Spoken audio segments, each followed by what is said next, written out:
Your name is Bill, huh? Yeah, this is Bill. How you doing? Yeah, right.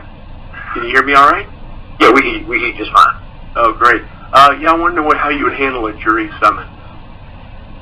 Okay, hey, Greg just did something like that today. What are you? What's the question about it? Well, they want you to sign an affidavit that you are a U.S. citizen and that you are a resident to become a juror. Okay. And, I'm not really willing to do that. Well, so you don't want to be a juror, you're saying? Right. Okay. Part of me is, okay, let Greg do it. Let Greg, and I think I'm going to give you an answer completely opposite than Greg. But go ahead, Greg, you do it. Right. Okay, Karl, we're going to say thank you for everything. Oh, no problem, Rudy. I'll talk to you on Monday. Okay, bye-bye. Okay, good night, guys. Go ahead, Bill. Oh, go ahead, Greg. Sorry about that. Go ahead. No, I mean, the notion about a jury is a really interesting thing because if it's a really valid jury and you're going to be able to entertain, the facts and the law and make a final decision on it, it would be an honor, a privilege, and a duty. Greg. Greg, yes. Hey, you're stealing my material, dude. I was going to count you. Stealing my shit? No, I'm serious. I was like, oh, Greg's got it. That's exactly what I said. Dude, if I could get signed for jury, man, I would love it. I'd sign any freaking thing they wanted me to sign just so I could sit on the jury to just turn this stuff upside down, and honestly, and in a heartbeat.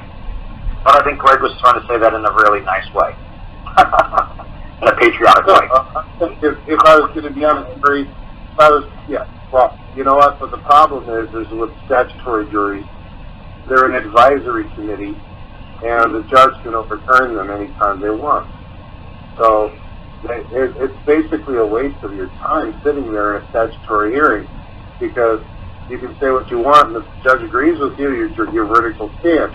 If the judge disagrees with you, he's going to say the jury's drunk. Well, I don't know what the hell they're thinking.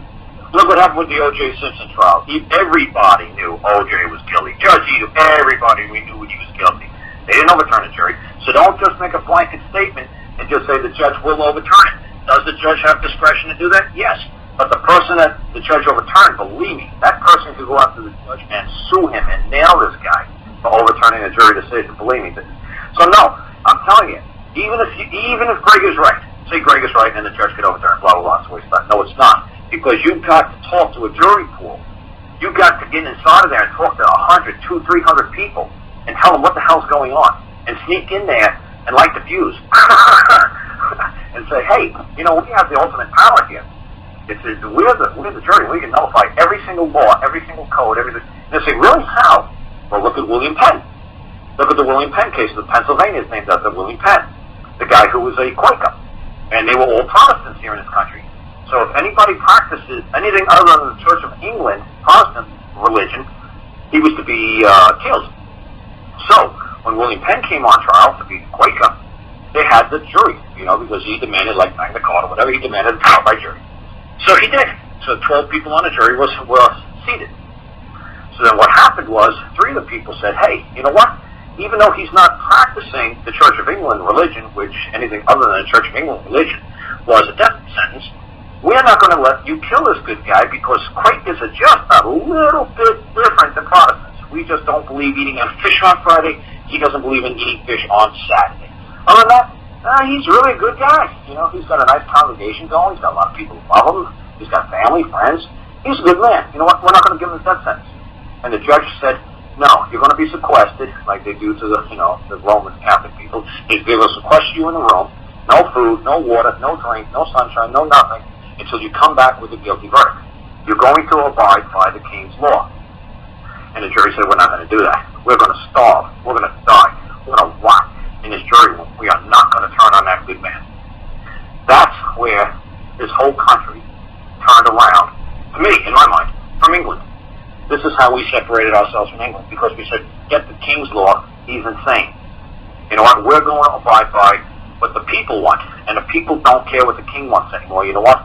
To me, that was the revolution, was the Penn trial. And people in this country saying, we're not putting up with this anymore.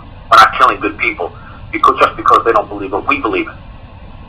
So to me, the William Penn case is where you would tell somebody in the jury room, this is what a jury is all about. We get to determine the law. We get to interpret the law. We get to determine the facts. We are the grand jury. We are the fourth branch of government. We are the ones who say the president laws are bullshit, the executive orders are bullshit. We're the ones who say the IRS orders are bullshit. We're the ones who say the Congress is bullshit. We're the ones who say the United States Supreme Court is bullshit. We're the people.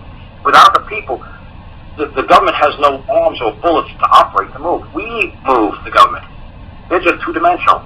They don't exist except on paper. The people are the ones who are going to have to carry out the laws, not the paper. So all that's writing.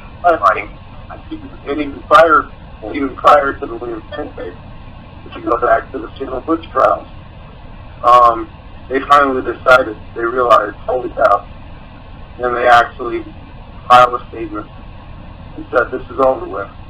We would rather let one witch go than kill, we would rather let 10 witches go free and kill one in it.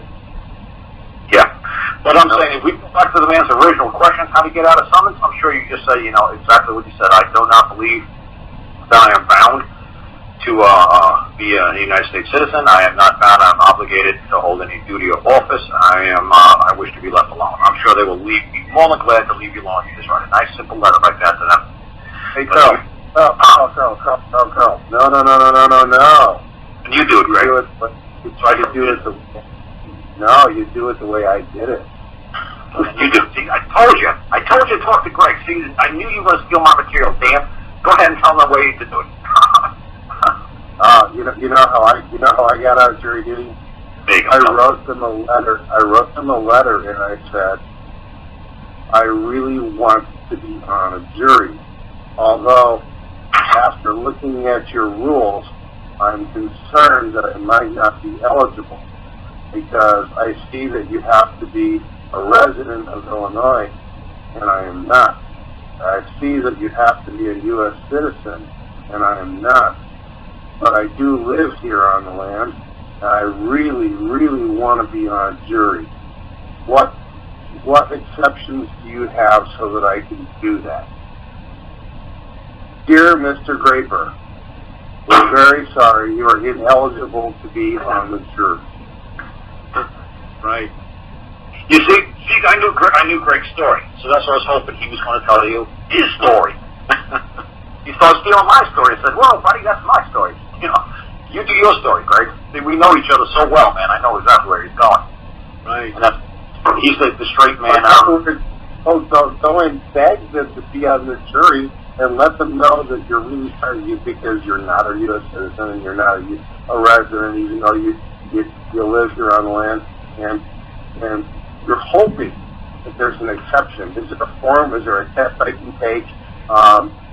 Can I recruit other people to be U.S. citizens? Is there something I can do to earn the privilege to be on the jury? Please, I want to be on the jury.